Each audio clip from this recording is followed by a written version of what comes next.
സാധാരണ ജനങ്ങളെ കൊടും ദുരിതത്തിലേക്ക് തള്ളിയിട്ട് അവന്റെ അന്നനാളത്തിൽ പോലും അവശേഷിക്കുന്ന അവസാനവറ്റും പിടിച്ചുപറിച്ച് പള്ളവീർപ്പിക്കുന്ന നികൃഷ്ട ജന്മങ്ങളാൽ ഭരിക്കപ്പെടുന്ന ഒരു സംസ്ഥാനം.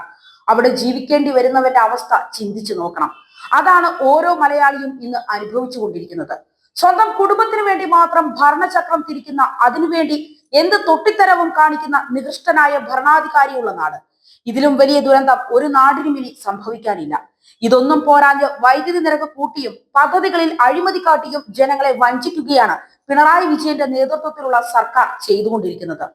വൈദ്യുതി ബോർഡിന്റെ എതിർപ്പ് മറികടന്ന് മണിയാർ ജലവൈദ്യുത പദ്ധതിയുടെ നിയന്ത്രണം സ്വകാര്യ കമ്പനിയിൽ തന്നെ നിലനിർത്താൻ സർക്കാർ ശ്രമിച്ചതിന് പിന്നിൽ നടന്നത് കോടികളുടെ അഴിമതിയെന്ന് ആരെങ്കിലും സംശയിച്ചാലും അവരെ കുറ്റം പറയാൻ കഴിയില്ല. ഇത്തരമൊരു രൂക്ഷമായ വിമർശനം ഉന്നയിച്ച് പ്രതിപക്ഷ നേതാവ് വി.ഡി. സതീശൻ രംഗത്തെത്തിയിരുന്നു. മണിയാർ പദ്ധതി 30 വർഷത്തേക്കാണ് കാർബറണ്ടം യൂണിവേഴ്സലിന് നൽകിയിരുന്നത്. കരാർ അനുസരിച്ച് 30 വർഷം കഴിയുമ്പോൾ പദ്ധതി KSEBക്ക് തിരിച്ചു നൽകണം. എന്നാൽ പദ്ധതി തിരിച്ചു വാങ്ങിയില്ല എന്ന് മാത്രമല്ല, 25 വർഷത്തേക്ക് കൂടി കരാർ ദീർഘിപ്പിച്ച് നൽകാനാണ് സർക്കാർ തീരുമാനിച്ചിരിക്കുന്നത്.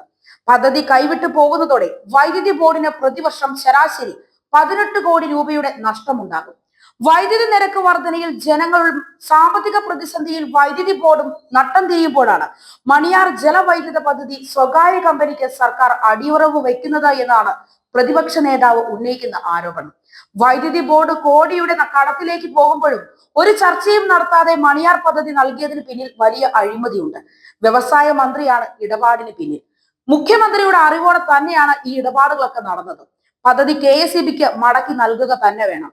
കരാർ ലംഘനത്തിന്റെ പേരിൽ 2022 കാർബറണ്ടം കമ്പനിക്ക് KSEB നോട്ടീസ് നൽകിയിരുന്നു. വൈദ്യുതിക്ക് വിലക്കുറവുള്ള സമയം പുറത്തുനിന്ന് വൈദ്യുതി വാങ്ങുകയും വില കൂടുമ്പോൾ KSEB ഗ്രിഡിലേക്ക് നൽകിയ വൈദ്യുതി തിരികെ എടുക്കുകയും ചെയ്തതിനാണ് നോട്ടീസ് നൽകിയത്. കരാർ ലംഘനം നടത്തിയ കമ്പനിക്ക് തന്നെ 25 വർഷത്തേക്ക് കരാർ പുതുക്കി നൽകുന്നത് ആരുടെ താല്പര്യമാണ്?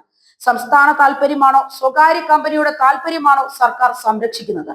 മണിയാറിൽ 12 മെഗാവാട്ട് വൈദ്യുതി ഉൽപ്പാദിപ്പിക്കുന്ന പദ്ധതിക്കായി 1991 മെയ് 18 KSEB കാർബറണ്ടം യൂണിവേഴ്സൽ ലിമിറ്റഡുമായി ബിൽഡ് ഓൺ ഓപ്പറേറ്റ് ട്രാൻസ്ഫർ വ്യവസ്ഥ പ്രകാരം 30 വർഷത്തേക്ക് കരാറിൽ ഒപ്പിട്ടത്. 1994 ഉൽപാദനം തുടങ്ങി ഈ വർഷം ഡിസംബറിൽ കരാർ കാലാവധി പൂർത്തിയായി. കരാർ കാലാവധി കഴിഞ്ഞാൽ ജനറേറ്റർ ഉൾപ്പെടെയുള്ള യന്ത്ര സാമഗ്രികൾ അടക്കം സംസ്ഥാനത്തിന് കൈമാറാം എന്നതായിരുന്നു വ്യവസ്ഥ. പദ്ധതി ഏറ്റെടുത്ത് കൈമാറണമെന്ന് കാണിച്ച് KSEB ഊർജ്ജ വകുപ്പിന് കത്ത് നൽകി.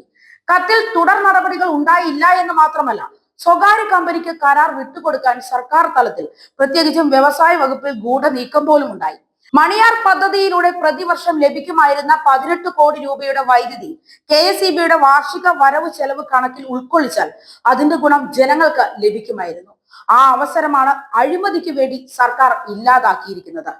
ഭരണത്തിന്റെ അവസാനമായതോടെ എല്ലായിടത്തും സർക്കാർ കൊള്ള തുടങ്ങിയിരിക്കുകയാണ് എന്നത് ഉറപ്പുള്ള കാര്യമാണ്. ഇത് അനുവദിച്ചു നൽകാനാവില്ല എന്നതാണ് വി.ഡി. സതീശൻ ഇപ്പോൾ പറയുന്നത്. പിണറായി വിജയന്റെ ജനവിരുദ്ധ പ്രവർത്തനങ്ങൾക്കെതിരെ ആഞ്ഞടിക്കാൻ, അഴിമതിയെ ചോദ്യം ചെയ്യാൻ ഒരാളെങ്കിലും ഉണ്ടല്ലോ എന്ന ആശ്വാസത്തിലാണ് ഇപ്പോൾ ജനങ്ങളും.